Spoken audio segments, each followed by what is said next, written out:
Like I feel like I was bred to fight. Hmm. And getting Lyme disease, something that like kicks people's butts. I mean, Yeah. really does. And like I feel like I was made for that fight too. Maybe it would have happened, maybe it wouldn't have happened if I didn't have to go through this stuff. But I'm a professional athlete, and my athleticism was definitely stolen from me by a little eight-legged piece of crap.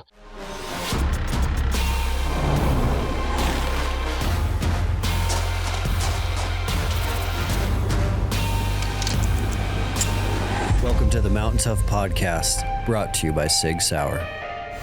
What is up, everyone? Welcome back to another episode of the Mountain Tough Podcast. I am Dustin Diefenderfer, CEO, and I'm so glad that you are here.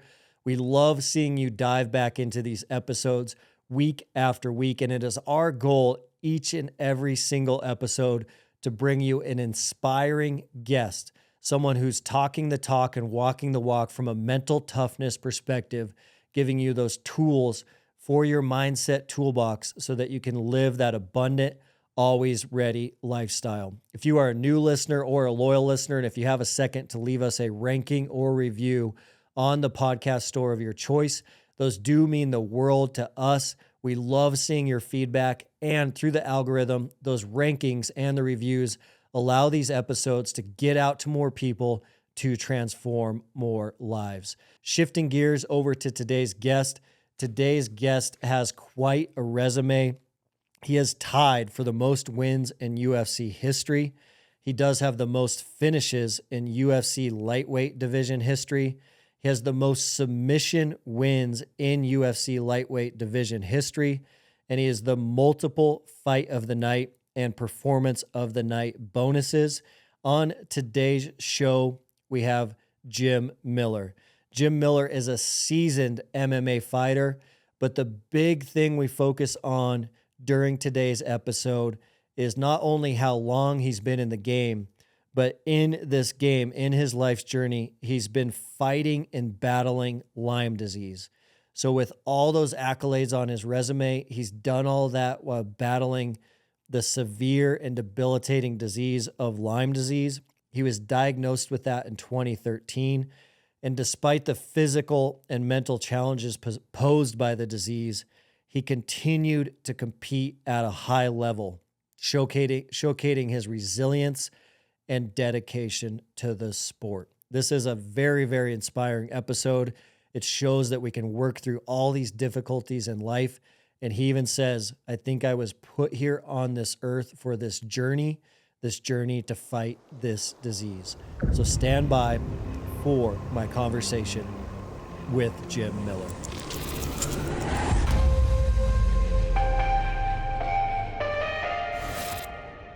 When were you in Montana last? Uh, it's been probably like 2 years now. Or no, last year I was up at uh Montana Knife Company last year, early Oh, last year, nice. so a little over a year. Cool. Was the last time I've been out there. Man, those guys are So doing some amazing things. they really are. They really are. Awesome group of people, and like I'm a knife guy through and through. So like I met Josh at TAC in 2020, like right before they were like really launched, right? And I was like, yeah, like I'm gonna buy a knife, and it was just like, yeah, like we've been like buddies since, and yeah, it's what they're doing. It's amazing.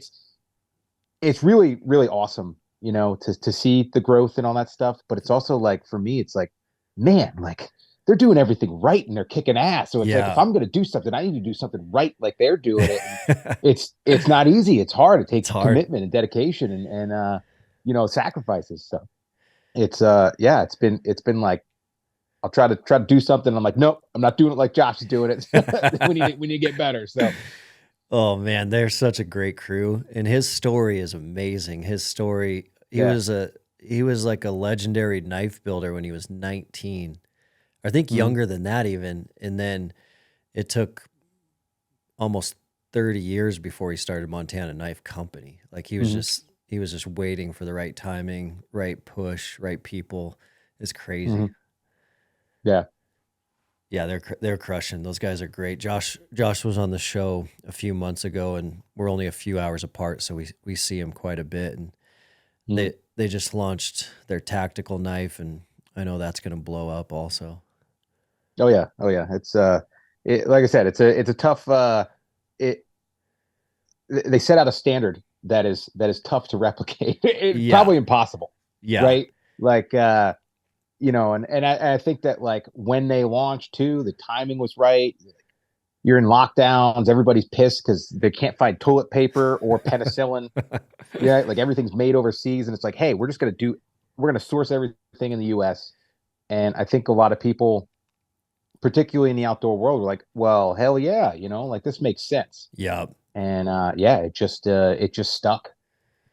yeah. They built a great company. It's pretty cool. Were you out in Montana for an elk hunt? Have you done some hunting out here? I haven't done any hunting out there. No, no. My dad's side of the family, 3 years before I was born, my grandparents and my dad's two older sisters, they moved out to Bozeman. So we're talking like, 1980, Dang. 81. So like I had been out there a couple times, like when I was really young and stuff, and I never really got the chance to like go out and experience it with my grandparents. Mm-hmm. Um, but yeah, it's always my entire life, it's always been there. Like every time they'd come back, my grandmother, she passed away in the 80s, but every time my grandfather would come back, he'd tell us about, you know, what the heck is it? The Gallatin, right? He would fly Yeah. fish the Gallatin and um, mule deer hunting and this and that. And yeah, it was just like as a kid, I don't know if he was a good storyteller or not, right? I can't Mm-hmm. really like tell you if he was a good storyteller, but like me and my brothers, like all three of us, we just absorbed every minute of it, and like even though we were here on the in New Jersey, which everybody thinks is all like just Newark, right? Newark Yeah. and Jersey City and all that stuff. Yep. Like we all three of us were just dreaming of Montana, right? Time out Bozeman and west. and and Yeah. uh, the mountains and stuff. So Yeah, it's pretty magical. It's pretty magical mm. out here for sure. Well, let's dive into your career a little bit because it is insane to think about and chat about. I know that you hold a record for the most UFC fights in history. Is that Mhm. accurate? Yep, yeah, most UFC fights at 44, and most wins at 26. There's a couple more in there, and yeah, it's been a wild ride. I didn't expect this when I first started fighting.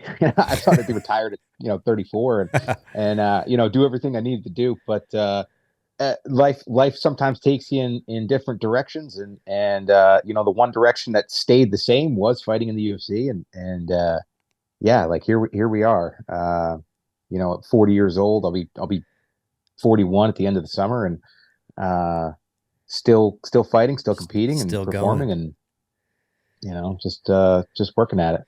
Yeah, that's amazing with just kind of the wear and tear the human body can take, especially Mm. in that sport that you're still going. And are there some things you can think that have helped you have so much longevity in the sport? Yeah, that's a tough one to answer, right? Because it's like I uh, I know that luck, right, has played a big part because I've seen a lot of really good athletes in the sport. I've been training for a long time. New Jersey has been uh, as small as it is, right? It's a hub of wrestlers, right? One Mm-hmm. of the best states when it comes to producing wrestlers. I mean, a few years ago at the Olympics, with a team of 10, six of the wrestlers were from New Jersey. Crazy. Um, so you have a really good group of fighters as well. Henzo Gracie, he started out in Manhattan, and then like his guys kind of funneled their way into New Jersey, and it created this opportunity for those wrestlers to start into the sport. And but like I've seen all these really great athletes, really great fighters. It just silly, bad stuff happened to them, and it's usually in training. Mm-hmm. And, and sometimes it's even just like, even outside of training, it's just life in general. Like silly stuff happens that affects the way that either they train or the way that they can perform, in a fight. Yeah. And fortunately, knock on wood, like none of that stuff has happened to me. I've had my hiccups. I've had things that have affected my performance, definitely. Yeah. But like not to the point where it's brought me down to where I haven't been able to fight anymore. Genetics is another thing. Like, I mean, my dad is essentially like a superhero. Like he's he's 67 years old. Like he does shit that Shouldn't do. I've seen him do things. I've seen him do things that I don't believe very many other people on the planet can do. And and one of the crazy things too is that I've seen him like take blows, like get hit in the head or fall and stuff like that. That I don't think any other friggin' fighter would be able to handle it like he did, and fortunately, I think I got a little bit of that extra thick skull that he's got, and then my mom, who's like probably even tougher than he is. Yeah. She's an absolute stud in her own right. Like she donates a kidney and is up doing stuff, the next day and all this stuff. And it's like, just beast. But she's also, just an absolute beast. And was an RN, her entire life, dealt with, a lot of stuff in the hospitals. It's not an easy job. And, she'd come home, take care of us. I'm one of four as well. So, dealing with that, working nights, coming home, taking care of the kids and just and run a good home. And she comes from siblings, made Olympic teams, but unfortunately it happened to them. My one uncle was a phenomenal wrestler, two-time national champ at Lehigh, made the Olympic team, and then it was the 1980 team that we boycotted the Olympics, so he didn't get his opportunity to wrestle at the Olympics. He was ranked number one in the world at the time, all this stuff. And then he started a family and moved away from wrestling. And my aunt is another absolute stud, so it's like genetics. I feel like I was like bred to do it. Right. I was like I'm not a big guy, right? I'm 5'8" on a good day. Like I'm a small lightweight, but I come from good stock. But yeah, like I've also made a lot of good decisions, I think, over the years when it comes to training and doing the right things and protecting myself in training, and because that's really the hardest part. I mean, like fights are tough. I mean, my last fight, I got more stitches than I've ever gotten. I broke 2 bones. It was not an easy fight. Mm-hmm. But like the day-to-day grind of trying to prepare for that type of event, you are pushing yourself super hard. And it's a lot of times that kind of that doubt, right, gets into your head, and you're like, well, I need to go harder. I feel like I need a day off, but I need to go harder, and like, I've always been okay with like, okay, like we're not quite feeling it today, like, so I'm going to protect myself today on the mats. I'm going to just try to be on the defensive and get some recovery. Yeah, like just be smart about it and gauge yourself, because I think that's one of the hardest things is, you try to be coachable, you try to be, listen to your coaches and trust your coaches, and the problem is that coaches don't know what your body's going through. Mm-hmm. It's very difficult to voice those opinions, right? It's particularly for us men, right? Yep. To like say like, hey, I'm beat up today. Today it's a hard sparring day, but I don't want to go rough today, like, and I know when to step on the gas pedal and when I can, and I know when to ease off of it too. And that's been one of those things that has helped me get through those camps and Mm-hmm. get to the fights so that I could rack up all those fights and extend this career. Because there's been plenty of days over the years, and as I've gotten older, there's a lot more of those days where it's like, hey, today's not the day to go like an absolute animal. Maybe we'll just Yep. hop on the bike and get in a long slow bike ride, or yeah, today's not the day to have the target on my back and have these guys trying to kill me. Yeah. um You're listening to your so body more. yeah, like I said, I didn't have to do that when I was in my 30s, my late 20s and 30s or early 30s. Like, yeah, you really didn't have to. You could always just go. You're gonna recover. You're gonna be okay. Mm-hmm. But like there were a few days here and there, that I had to throttle back.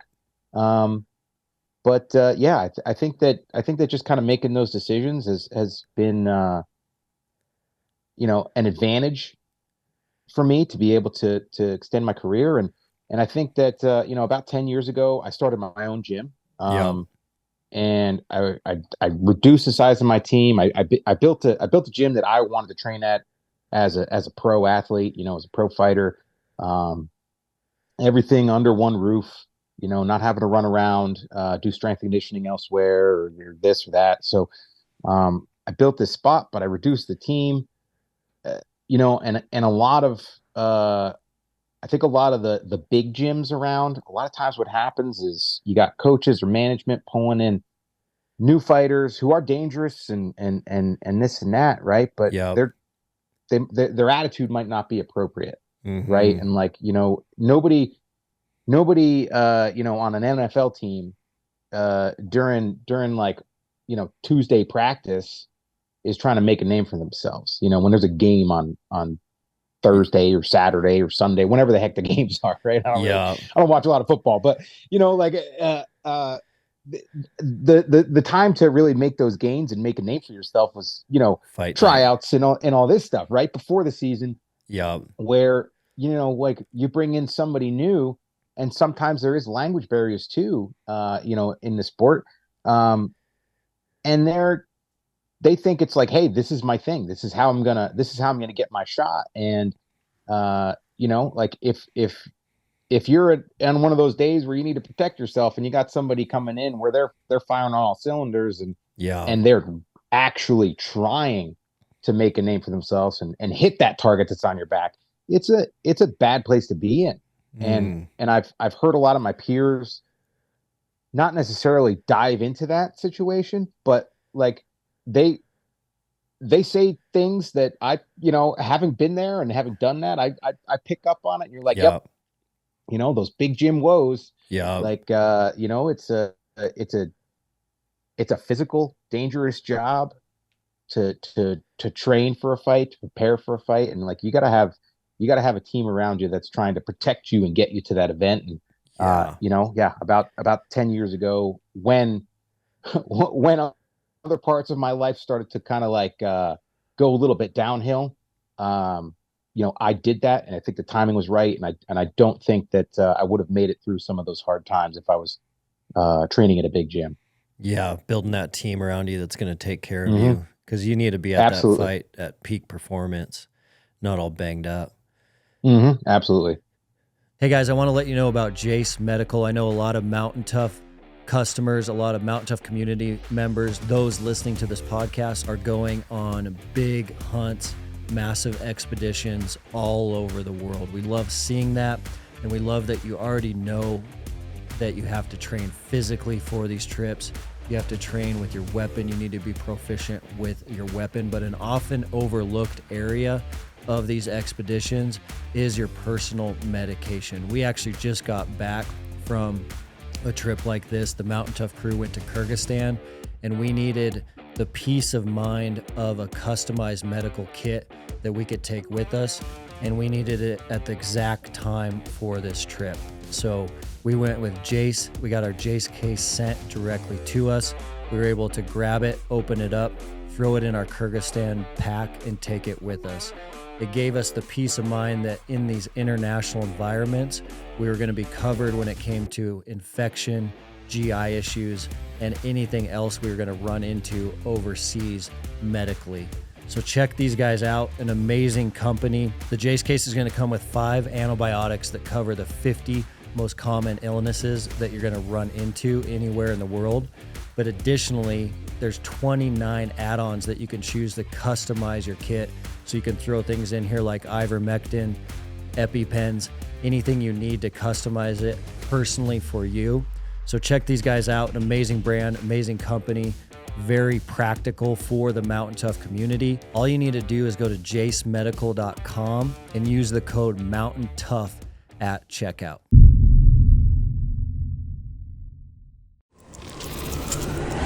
You've been listening to the Mountain Tough podcast. I did want to go back to your childhood just a hair. It's awesome to hear about your dad, being a superhero, and your mom with that just grit. Was mental toughness something that was talked about much in your household growing up, or was it just lead by example? Your parents are leading by example, and so you guys kind of grew up in that environment. It was that lead by example, like, and it's actually, one of those things that sometimes, there's always like, I look at everything as like a learning experience, right? And it's definitely a positive. It's definitely a positive to have 2 parents who are doers. Yeah. Like if something needed to get done, they did it. But it's also like, you look at it like, yeah, they busted their asses, and, my dad broke his body down doing all this stuff. And it's like, yeah, like, like he could have been a bit more of a general contractor, instead of framing the houses by himself for all those years, and maybe he would be able to walk upright nowadays, or now he walks around like Quasimodo. Yeah. And it's like, there's a good side to it and a learning side to it, right? I'm not gonna say bad side, but yeah, it was definitely, they just led in a way that, you even as a kid, you knew that they were hard workers, and, like there are times where, yeah, they're tired, or they're this or they're that, a little banged up or something like that. And like my dad bled every day on the job, like framing houses is not that's not a safe job either. So there was always, he'd always come home, and he was always the type. Yeah, and I think he almost did it to just kind of like show off a little bit, right? But like he wouldn't wipe blood away. Like he'd come home and there'd just be like a scab running down his face because he like cut himself or something. Then he'd just let the blood sit, and then he'd stop at the 7-Eleven to get a cup of coffee. Like, and it's like, Dad, like clean yourself up a little bit. Just left it. Yeah. But on the flip side, like here's this guy that, as I've been around, professional athletes and this and that, like my dad's in those terms, he's not a big man, right? 6'4", 240-ish. He's a lot bigger than I am. Yeah. But like, he's not a giant, but man, his personality, everybody that knows him, and like back in the day, right? Like when he was firing on all cylinders, everybody thought he was like 6'8", 400 pounds, just like bigger than life. Like the Big John song, where it's like, yeah, he's holding up the timbers so the mine doesn't collapse and all this stuff. Like he had this presence that was just, it was always 10 times, it's always been 10 times bigger than he is. And on the same side, here's this guy that's like covered in sap and chainsaw gas and blood and all this stuff. I've never seen him not say please and thank you, hold the door for somebody.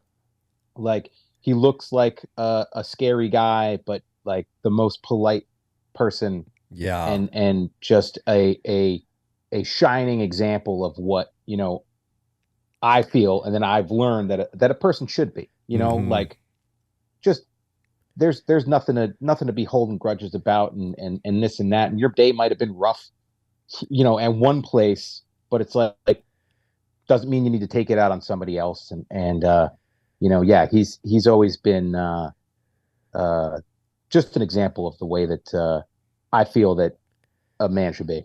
That's incredible. Yeah, now you have that same opportunity to pass that down to your 4 kids.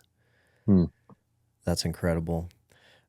When when you look at your long career, and I know you've had some injuries and certainly lots of been banged up and some broken bones even recently, but Mhm. what do you think is the hardest thing you've ever been through work wise?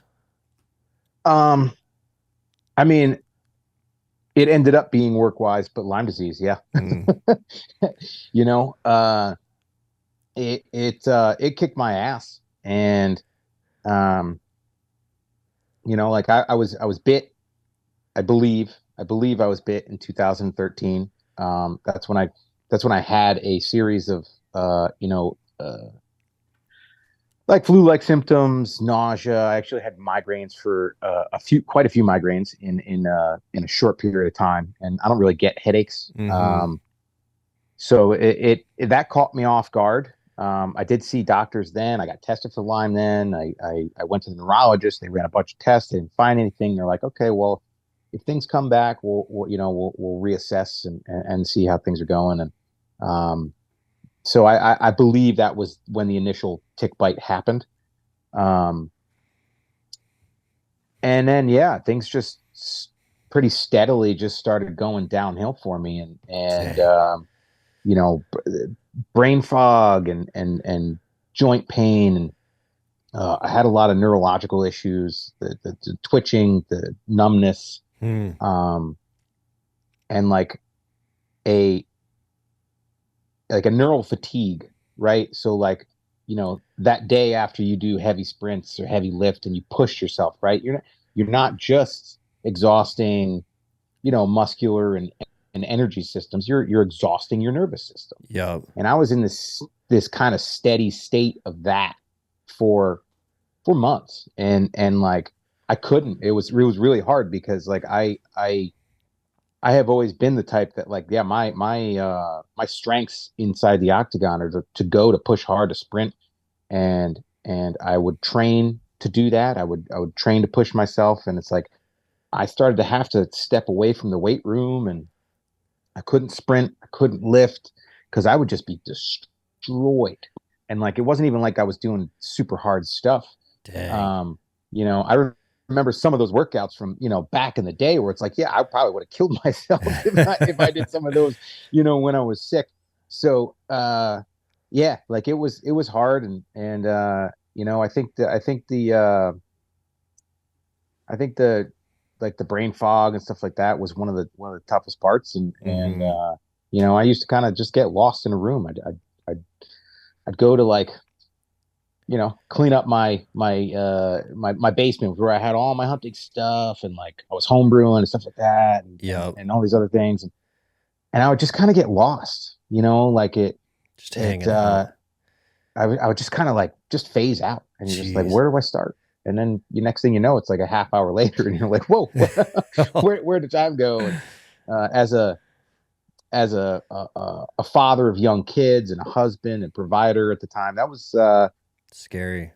yeah, scary, and hearing my wife talk about it, it that's really what kind of like really hurts, and and Mm-hmm. and and she had the opportunity to do some interviews leading up to UFC 300, and yeah, hearing her talk about it, and uh it I appreciate the hell out of her because she stuck with me through all that, and Yeah. yeah, it was not an easy time. Her perspective in those interviews?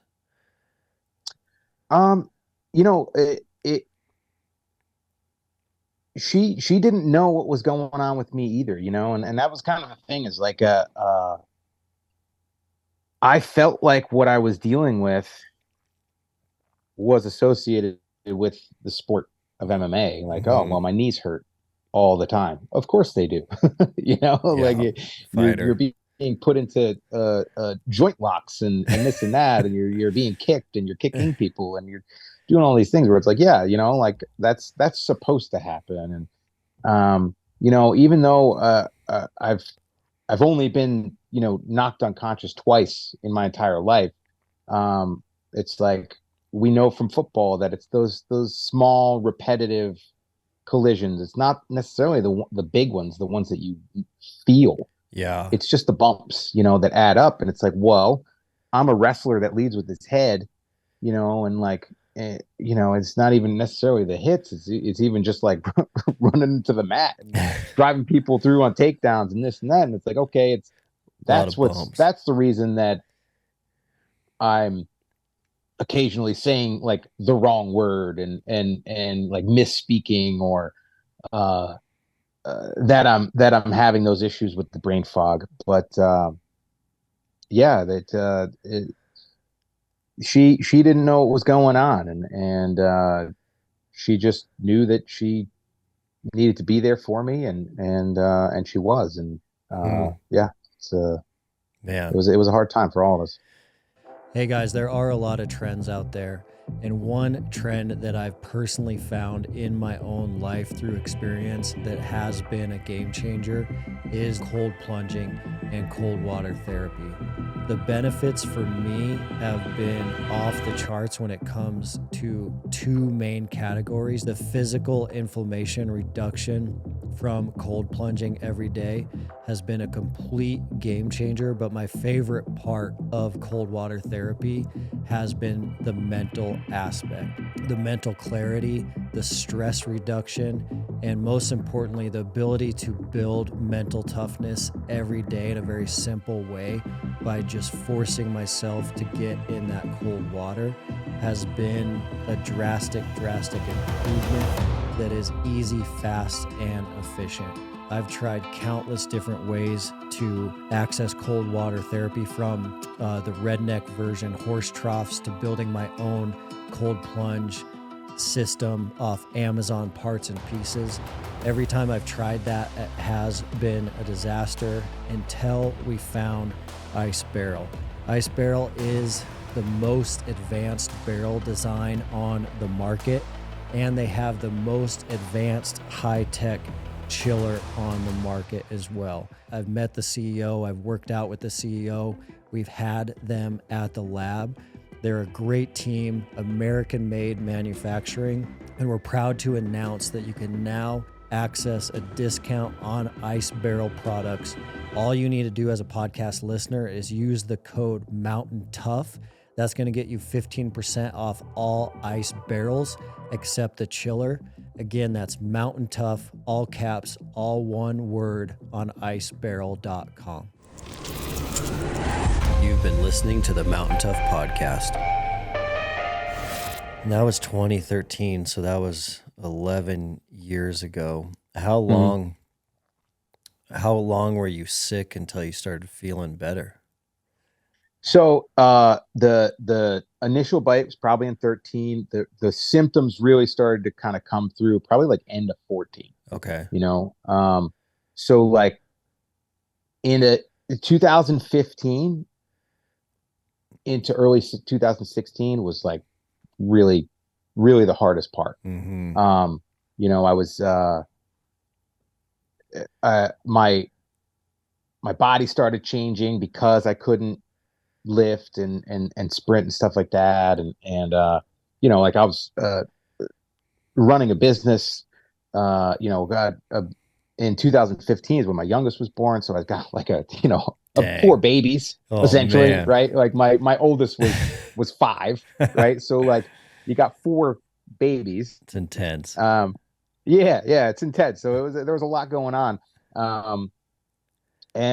So like 15 into 16 it was hard. Like I fought in early 2016, and it was really, really difficult to do like any training. Mm-hmm. I could hop on the treadmill and I could jog. Like that's kind of what I could do, and like I had to skip out on a lot of like team practices and stuff like that, just because I wasn't in the spot to do it, and I knew I needed to fight, and I was actually kind of preparing myself to retire back then, Yeah. and like I was like, okay, I'm gonna get through this fight, March of 2016. I think it was UFC 196. And I was like, I'll ask to fight on UFC 200 and I'll call it quits. And Yeah. I in my pre-fight physical leading up to 196, I was talking to my doctor, and fortunately, he's he just doesn't fall in line with some of the things that get pushed a lot, and he's also a fight doctor as well, so he understands the game, and we've always been very honest with each other, and we're talking about some stuff, and he's like, like aside from the physical, let's how's everything else going, and so I opened up about some of the things that I was dealing with, and he's like, we're gonna run a bunch of tests, and we'll see what's going on. And I was actually out in Las Vegas for that fight, and he called me up. It was like Wednesday or Thursday, and he's like, I'm pretty sure you got Lyme disease. So he's like, after the fight, he's like, come back, we'll start some antibiotics. And he's like, even then, I've never tested positive for it. Dang, crazy. Which is it's not as rare as you'd think. Yeah.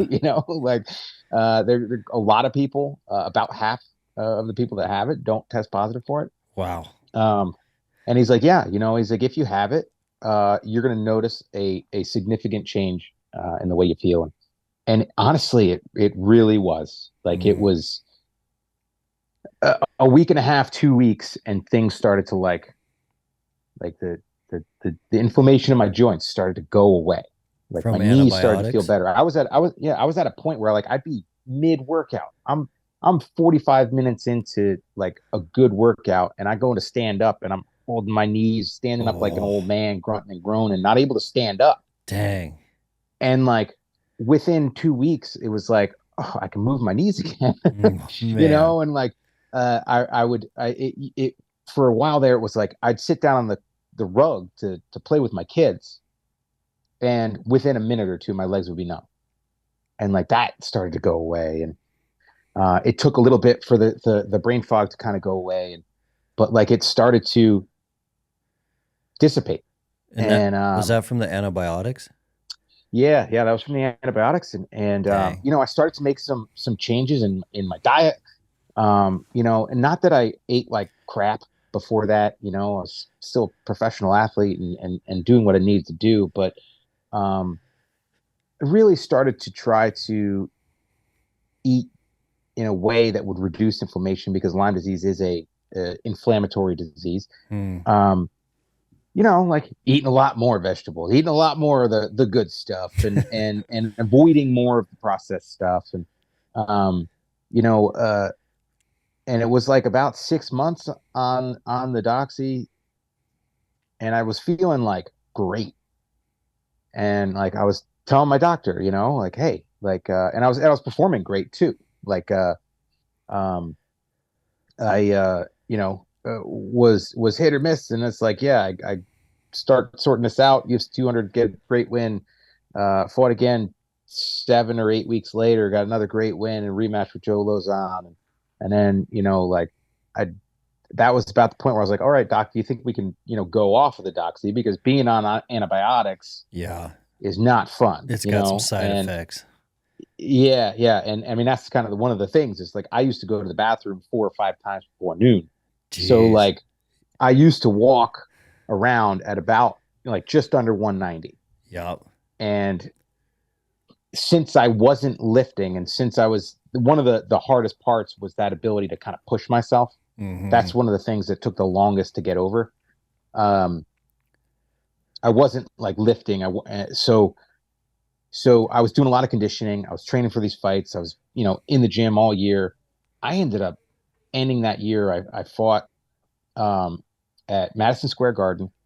I forget what it was, UFC 205, right? I came into fight week not doing any like dieting or anything like that to get there, and I was walking around 163 pounds. Holy smokes. So like I ended up losing like a solid 10, 12 pounds of muscle. So much muscle in that time frame. Yeah. Yeah, because it was like because I was on the toilet all the time. Like I couldn't keep up with it, So, Dang. like I begged my doc to get off the doxy. We went off of it. And then like literally like right before that fight at 205, I'm doing an interview and I feel my eyebrows start twitching. And I was like, Oh, it's just a coincidence, Get through the fight great, get a win over a guy that fought for the title at 170.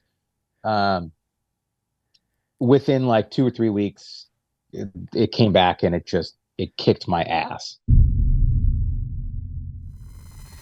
I've used a ton of Bluetooth speakers over the years, and they all have never quite had enough output for me to really have an awesome home gym workout on a Bluetooth speaker.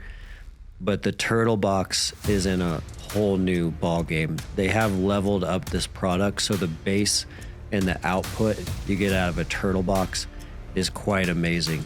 It's funny how we started using them at the lab.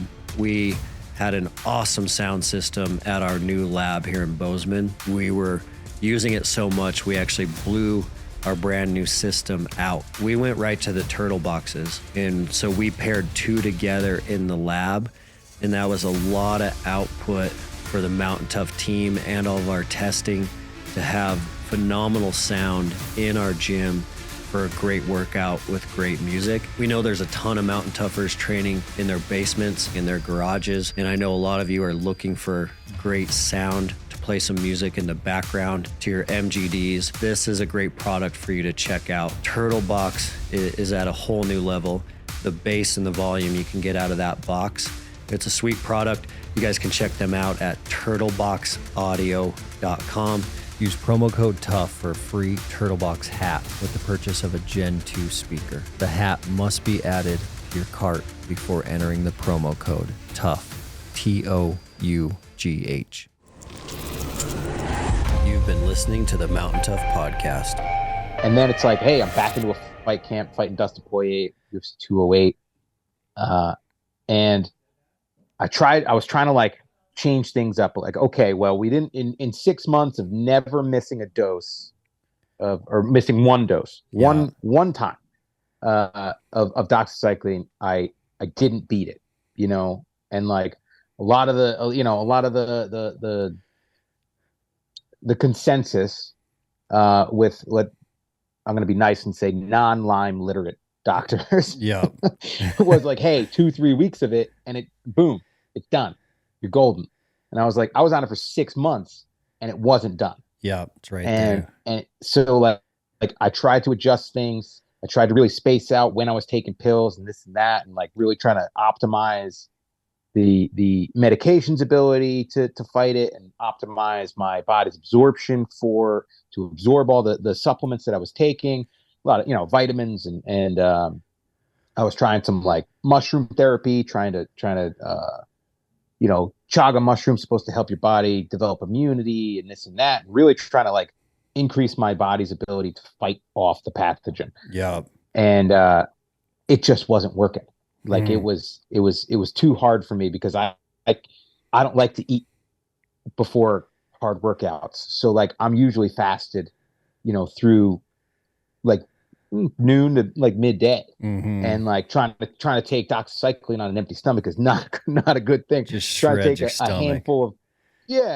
handful of supplements on an empty stomach is not a good thing either, so like my stomach's all banged up from this and that, and so I was fighting with it, and it really came back and kicked my butt in a little bit different way. And I had been doing some events with some the Global Lyme Alliance and some other Lyme disease awareness nonprofits and stuff like that, and a bunch of interviews and such.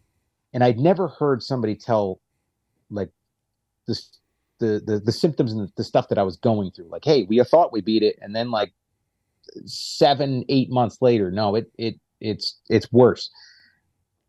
But like I get back on my rhythm.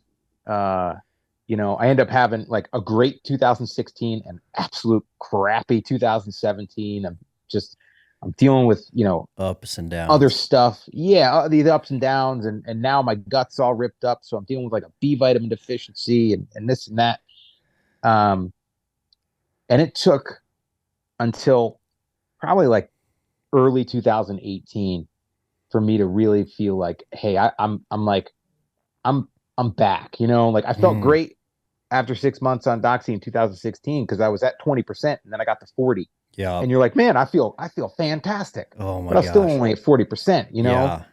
And it took, it took another year and a half of trying to optimize recovery and continuing to work out and to optimizing my body's ability to fight this thing for me to feel like I was kind of over it. And I ended up staying on the doxy for a few months more. And then I rang in the new year, 2019, in like the worst way possible. Got the stomach bug from my kids, and I mean, I was just twisted up, like Jeez. just hugging the Oh, toilet, and and I was like, I can't do it. I can't do another pill. I can't do it again. I ended up not being able to eat for a couple of days because every time I'd eat, I'd get a little like my stomach would blow up, and so I ended man. up like just eating like kefir and fermented foods and yogurt and all this stuff for like 2 weeks. Uh, and then like since then, yeah, it's been like it's like we beat it into remission. It took a toll. It Mm, took some effort, yeah. but really like beginning of 2019 is when I feel like I I I got past it, and then it was like, hey, all right, now I'm old. now I'm an old lightweight, even though, mid to later mid 30s, right? Like that's an old lightweight. Yeah. So it's like now I got to figure out how to compete Yeah. as an old guy Yeah. because I don't have the speed that I used to. And now I gotta train my body up again, and I gotta figure it all out. So that took a little bit of time. And um, you know, in the last couple of years, I feel like I kind of figured out how to do it as an old guy in this division. And yeah, it was a long road. I never I never expected something like this, Yeah. like, but like I said, I feel like I was born to fight. Like I feel like I was bred to fight. Hmm. And getting Lyme disease, something that like kicks people's butts. I mean, Yeah. really does. And like I feel like I was made for that fight too. You Does know. does Lyme disease ever go away? Um, I hope the idea is that like so it's a bacteria that could pass the blood-brain barrier. It's very, very stubborn. It's faster than your T cells and this and that. So you have to like really optimize. So they say it kind of doesn't. It very well might be new infections if it comes back. Hmm. We don't really fully know. Yeah. Um, so you know, uh, I I do feel like if I eat crap, you know, for uh for a few days, like if I eat processed stuff, I Inflammation. feel it. Yeah, Mm. like I feel a difference in my body. I feel it. So like I try to stay in that rhythm of like doing the right things, working out consistently, getting good sleep, having a good diet, supplementing those things that I need to help my body. And um, when I do fall out of that, and it does happen, I'm not saying it doesn't. Um, yeah, it gets hard. I've kind of fucking I fall into that little bit of a funk, Mm. and Yeah. and then it's like, hey, I'm not really doing anything, but I'm exhausted. Like, why am I exhausted? Like, I'm literally I'm not working out, so maybe that's why I'm exhausted, right? So, Yeah. uh, I've and that might just be age too, right? Like, who Yeah. knows? A lot Who of knows? So variables.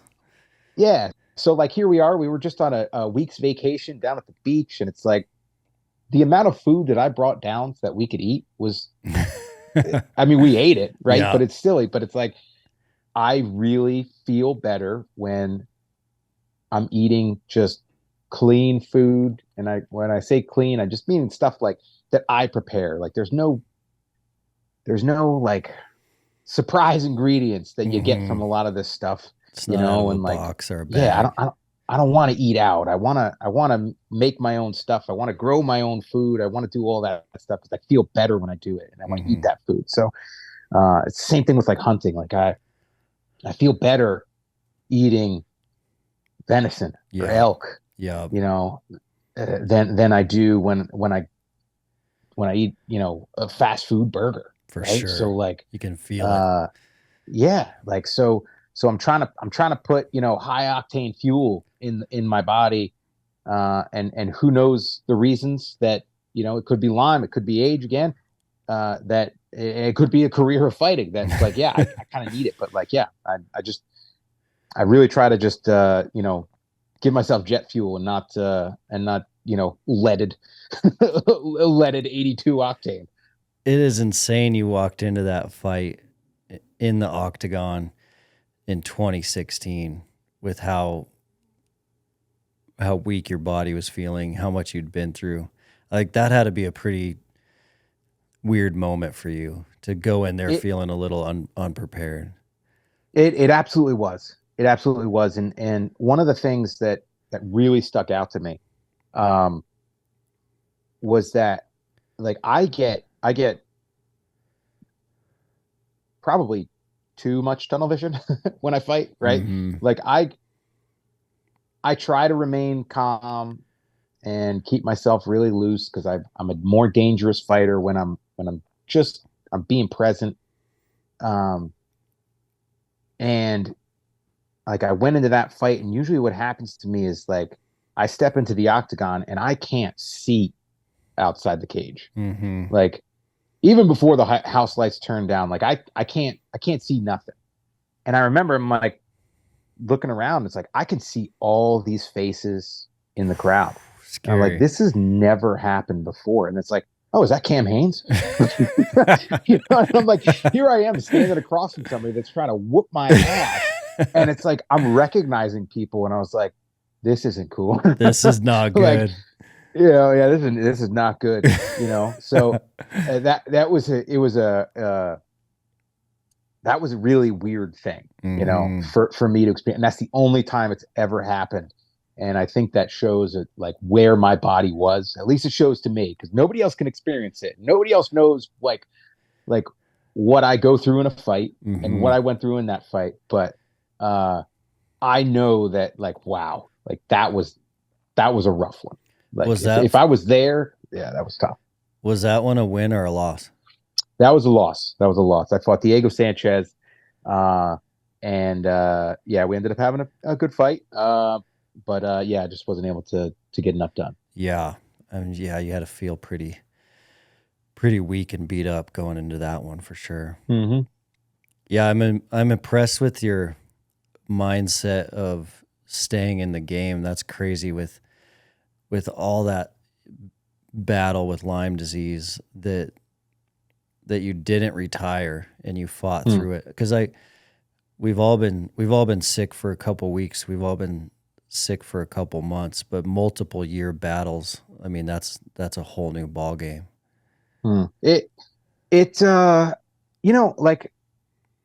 it's part of it's like, hey man, like this is what I do. Right. And like, and I know that like I've been open with the idea of retirement since then, right? Since 2016, because I was like this close. Like if I wasn't diagnosed with the Lyme, or it wasn't Lyme disease or whatever, I probably would have retired at UFC 200. If my doctor wasn't able to figure it out, I would have. I'd already I talked to my brother about it, and like we had talked about it and stuff like that. So I was prepared to do it. And then it was like, okay, I'm like, well, now let's see what we can do. Let's see what we can figure out. And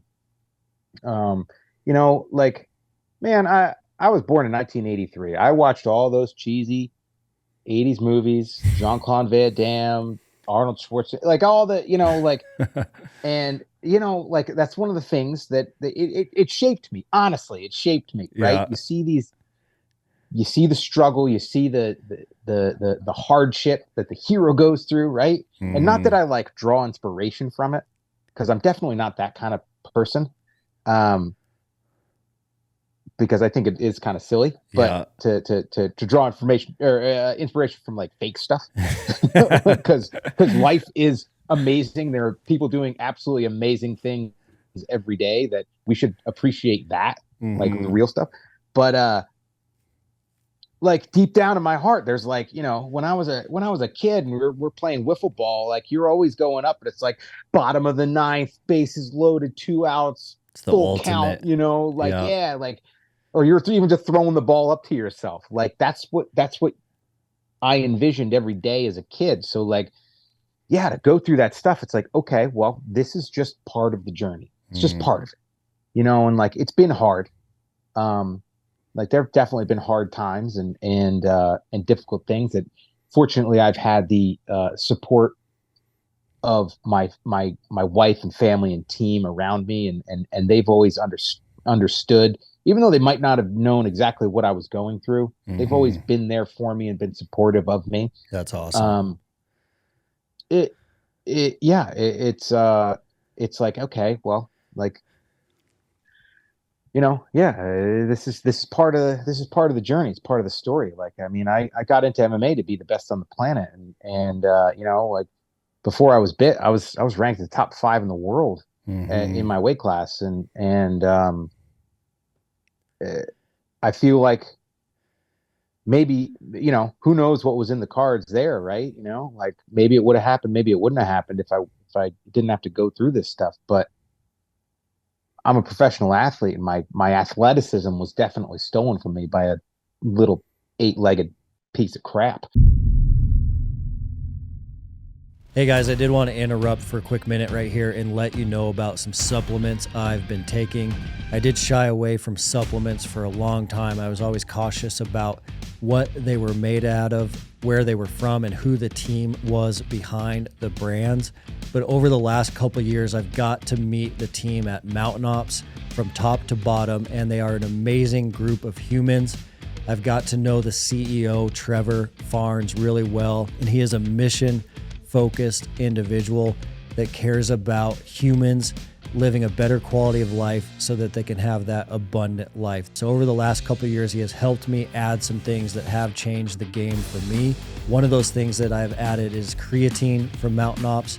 It helps me maintain some muscle mass, but also it's a big player in cognitive function, one of the most researched supplements out there. Also, I've added reds, greens, and protein, all from Mountain Ops. What I found as a busy professional, always on the run, I do eat a whole foods diet for breakfast, lunch, and dinner, but on the go, it's hard to get enough vegetables, fruits, and protein. So I've added that from Mountain Ops, and it has significantly changed the game. I can feel it in my performance. I haven't got sick for a long time, and I can certainly feel it in my mental clarity as well. The last thing I've added is the Mountain Tough Hydrate product for the backcountry, for hunting season. When I'm in the hills, I do run short on those electrolytes. We even have a Mountain Tough flavor, the Mountain Tough Lemon Lime Hydrate, and that is a game changer for hydration in the backcountry. So I keep it really simple. That is all I've added to my protocol, and it has certainly helped me, and I certainly believe in the team and the culture behind Mountain Ops. They have started an initiative that's been around for a while called Conquer Hunger.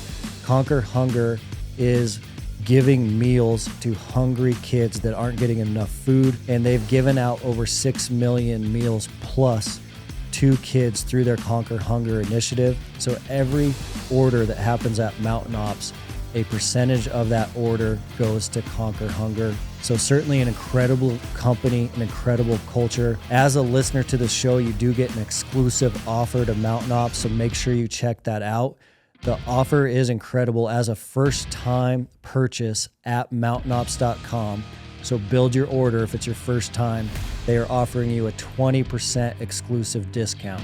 All you need to do is enter the promo code Mountain Tough, all one word, all caps. for 20% off your first order at MountainOps.com. You've been listening to the Mountain Tough Podcast. I believe in hanging on to stuff, right? I've done some speaking, and one of my things was like, hang on, right? Like when I was a kid working for my dad, we used to have he had this rough terrain forklift, giant piece of crap. Like thing was super old, company colors, rust, right? But like it made the job easier, like way easier. You didn't have to carry everything and all this stuff, right? And then the builder that he worked for would always have crappy backfills, so it was always difficult. It was even difficult with the machine. There were times, my brothers and I were all wrestling and stuff like that, and like there'd be a little downtime, and like you'd have the forklift there, and we'd grab onto the forks, and like see who can do as many pull-ups on it. And there a time or two that like my dad would hop in the seat, turn it on, and be like, hang on, and lift you up. He'd lift you up, and it felt like I think it lifted 36 feet, and like it felt like it was 36 feet. Your feet were probably only like 3 feet off the ground, or mine were probably a little bit higher than my brother's, right? But like, yeah, like you'd hang on as long as you could, and there's definitely a time to let go. That's absolutely true, and I've had to let go of things. I've had to let go of people throughout this whole thing. Yeah. But like, if you really want something, and like, if you know that it's your thing, your calling, like you're going to go through hard times. You're going to go through the deep water, and you just got to keep going, like, yeah. You got to stay alive one more day. Yeah. Stay in the fight like one more day. There's an analogy that a lot of people use, right? A lot of fighters use, like, you go into a fight, and sometimes you're not quite there yet, right? Like you're not in the fight yet. Once things start mixing up, you usually get out of it. But it's like you feel like your feet are in cement. You feel like you can't pick them up. And like I tell these kids now that say this to me, like I went out there, I felt like my feet were in cement. I feel like I couldn't pick my feet up. Like, well, if you found yourself knee deep in cement, what are you going to do? Right? You're just going to sit there? You're going to try to back up? You're going to try to like sidestep? No, you're going to walk forward. Like you find yourself knee deep in cement, you got to walk forward. You got to keep pushing through to get through it. Like there's no other good way out. Like walk through it. Yeah, it's such a good analogy. It's like the only way out is through is so helpful. Did you find yourself leaning on faith through those hard times? Not really, like I don't know. When it comes to faith, like I have questions that I haven't seen answered to me. I have no affiliations with anything. I can 100% get behind the idea that there is a creator, because there's some stuff that I just like I can't explain, But then I also understand that the lifetime that we have and the experience that we have is such a small drop in the bucket, and trying to wrap our head around 4 billion years is also like holy crap, man's been around for what, a couple tens of thousands, like it's insane. Like, it's wild, it's some of those things is wild. So I just I don't know. I just always tried to surround myself with people that I care about, that care about me, and try to do the right things, and try to be a good person. And like I said, it hasn't been through, one avenue or another, but those grander questions, I don't have an answer to. I wish I did. Yeah, it's mind blowing to think about. I mean, it will make your head hurt thinking about. Yeah. how Yeah. big the universe is and how small we Mm-hmm. are. Yeah. And what does your career look like now that you're out of it a few years? What are you thinking about the future for you? Um, I haven't quite figured that out yet. You Mm-hmm. know, like um, I've done some professional speaking. I enjoy it. I get the butterflies when I do it. I understand that probably my best bet, financially and this and that would be to move towards media in some way, shape, or form. Um, which I'm 100% okay with. But I also like living in the woods away from everybody. so like, so it's like it's balancing act of like, okay, what exactly are we gonna do? And Mm-hmm. I feel like uh I've played with stuff, right? I've dabbled here and there. I haven't found that thing that sticks yet. I think that as the provider for my family, it's my responsibility to have a plan. Mm-hmm. Um, but I just the plan is like, hey, I know that this is going to end someday, and we're if that plan is to mop floors, like that's what we'll do, Mm-hmm. like so. Uh, I haven't totally figured it out yet, but um, I don't know. I do love the outdoors. Like I love the sport of MMA. I love the people that most of the people that I've met throughout this journey, right? Yep. You know, we've had to push some away, but you know, sometimes sometimes there's issues that I have with like the culture of it, Mm-hmm. and I feel like my kids, like they've been around the gym, they're not like super into the training and stuff like that yet. I haven't really like, I was never the type to like force it on them. But man, like I want my kids to have a huge appreciation for the outdoors Mm-hmm. because I think lifestyle wise, it's also super important.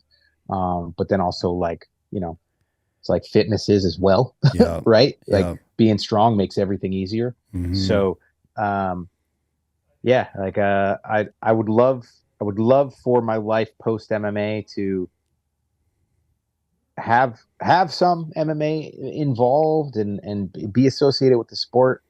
I don't enjoy some of the toxicity that I see, on social media with it. Mm-hmm. Um, but then in the flip side, it's like, yeah, like I want my life to revolve around the outdoors and maybe just fitness in general. But like, man, there's as a buddy of mine, Andy Stump says, there's weeds in every yard, right? So There are. there's some toxic behavior in the hunting industry and outdoors and Everywhere. fitness and it's like, yeah. So um yeah, we're trying to figure that out. We're Mm-hmm. still, but I am open to try things, and I think that's the best I can do. One of the detriments of being in this game for so long, and essentially, like, I mean, I worked for my dad, when I was home from college, and even through essentially through like later grade school, right, during the Yep. summers. Yep. Um, And then when I took a little time off and from school, and then I found MMA, I was still working for him during the days, and it's like I've never really had a real job other than that. So like my life right now is like it's hard for me to um, get behind like just the monotony of stuff. I Yep. need an event, right? Yep. Like I need a thing. Like Adventure. if I get a if uh Sean Shelby calls me up, later today and says, "Hey, you got to fight." Boom, we got to mark on the calendar. A mission. My attitude changes, my life change, and that's hard, and I know that that's not a it's not a positive thing, Yep. like that's more of that, uh, uh, motivation than what the heck the word I'm looking for. Discipline. Uh, yeah, the discipline, right? Yep. And I get that, Yep. right? but like, yeah, it's I think I'm gonna need something to fill that need and that desire, like Mm-hmm. to push myself up and up and up and beyond, and like even if it is just those small peaks that we're gonna have to hit. So I'm trying to figure it out, man. Man, I wish I knew. yeah. Life is crazy, man. Life is Hmm. insane. Mountain Tough is the fitness app trusted by the dedicated. Mountain Tough ethos is backed by, we've always wanted to be the best in the world at helping our customers become more mentally tough. So inside the Mountain Tough app, you're not only going to find all of our physical training programs, but you're going to find additional training as well so that you can stay sharp physically, mentally, spiritually, and nutritionally. The Mountain Tough app also allows you to train no matter where you are, anytime, anywhere. Additionally, the Mountain Tough app is going to have programs from beginners all the way up to elite athletes. And all of our programming is structured in a way that you can start with no gear at body weight, and you can go all the way up to programming that is full gear. So you can do that in a robust home gym or your local gym. There's no excuse for you not to start today. With Mountain Tough, you can conquer your goals with the ideal program for your lifestyle and schedule. Train with equipment or just your body weight on your phone, tablet, TV, or web browser. Most importantly, Mountain Tough will help you train your mindset so you are always ready for anything life throws your way. Mountain Tough is offering the Mountain Tough podcast listeners an incredible offer. 6 weeks free on the Mountain Tough app. All you need to do is use the code MTNPOD to redeem your 6 weeks of training. That'll be a 14-day free trial plus a whole additional 4 weeks of training. Just go to mountaintough.com and enter code MTNPOD for your 6 weeks free on the best-in-class physical and mental training app.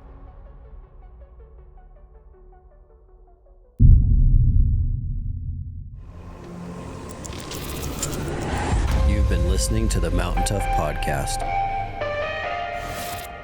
Do you have, or are you planning on doing a fight this year? Yes, yeah, I'd love to get in by the end of the year. I got a few more left in me. I've thrown it out that excuse me, maybe it's weird saying it, like I don't want to fight any more than 50 times in the UFC. So like that's another like if I get to number 50, that's it. Doesn't That's a matter what. good That's number. it. That's It's a it. good Right. number. But like that's another 6 fights. If I fight the way that I want to, which is 3 times a year, that's only 2 years. Yeah. What I feel like right now, the way I felt through this last camp, we can do that. That's doable. Mm-hmm. But I also understand that like at this point, and even as a young kid, right? Those accidents happen, those things happen. It's like, man, I had one of my worst injuries that I've ever had. I just bending over to pick up a piece of wrapper on the floor, like Back partially injury. torn my patellar tendon bending down in the kitchen, and it's like why is this happening? So like something like that could happen again. Yeah. At 40, I don't know if I'm getting over a knee replacement or whatever, Mm-hmm. and still continuing this sport. So I'm just gonna play it by ear. But yeah, I think get another one in this year and just try to keep active and keep going a couple more. And you've mentioned people a couple times through life and through that journey. It sounds like you've had to cut out a few toxic people from your life and surround yourself with the right people. How big of an impact has that had on you? It has been good. It's not easy, right? Like because sometimes you associate yourself with people that you get by like, hey, they're doing the right things for me, like in one realm, right? Like in Mm-hmm. MMA, oh, like, hey, this guy's a great training partner. He's always there for me. He's this and that. But then it turns out that he's a piece of garbage, and like to the point where morally you you cannot you cannot allow this guy to be, you know, on your team, in your gym, in Mm-hmm. your corner, all this stuff, right? And yeah, it's hard to make those cuts sometimes. Um, and almost to a detriment, maybe to a detriment sometimes. Like I'm okay with like doing stuff on my own, right? Seeing my parents Mm-hmm. do everything by themselves is like I said, it's good and bad, Yeah. right? Because like the way to lead and grow businesses and this and that is to delegate, right? And it's like I'm the product of two grinders. So like they really never delegated all that much. It's like so I'm willing to, like, okay, well, I gotta stop with this guy. I'll do it myself. Yeah. I'll do it myself. Um and then on the flip side too, it's like sometimes things just, things come up, right? It's like I have my family, that's my inner circle, Yep. and I will make decisions based on uh uh, uh providing the best life I can for them, and I'm not going to do things that will um purposely harm others, right? Mm-hmm. And like bring people down or this or that, but it's like, yeah, like sometimes like it's not in the cards. So like there have to be those priorities as well, and knowing what those priorities are, I think is important. And it's like I said, it's not always the easiest decision to make. Mm-hmm. um but it's like I said, there's time to hang on, there's time to let go. Yeah.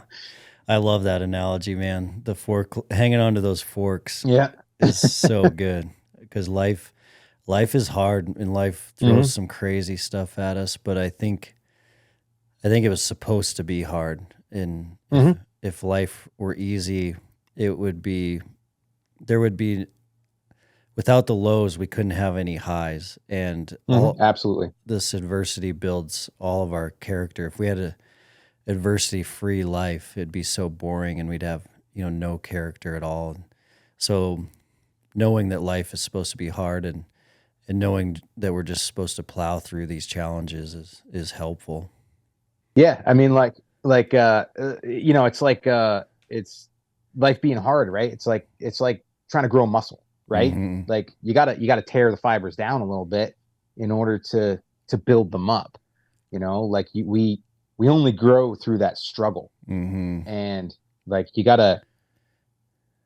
might not always pick the struggle, right? But you have to understand the process of growing. It's not easy. And yeah, like I've had fights where it was super easy, and you go out, it's great, you have a great performance, and it's like, this is awesome. But it's like those ones where you gotta buckle down a little bit, where you get hit, where you get hurt, and Mm-hmm. you fight through it, and you still get the job done. It might not be as clean, right? It might not be as highlight reel, but like you grow more from that. You learn more and you build more from that than you do those, like, everything just works out smoothly Oh, fights. so true. Yeah. We talk about that in hunting all the time. Like the most memorable hunts are the hardest, nasty, Hmm. most difficult ones you've been on. And the easy ones, they're just not the same. It's not the Yeah. same. You didn't have to go through the struggle, and life's the same way. It's awesome. Hmm. Cool, man. Well, I'm so glad you were able to jump on the show. I really appreciate it. Listening to My pleasure. your struggle through Lyme disease is super helpful for a lot of listeners, really motivational because you fighting through that and working your way through that and navigating through that. And I know there's a lot of people that are going through that struggle. It's a common thing now where you hear of a lot of individuals, especially hunters in our community, Hmm. um, are going through that battle. So I appreciate you and appreciate you sharing that. It's awesome. My pleasure. My pleasure. Thanks, man. Appreciate you.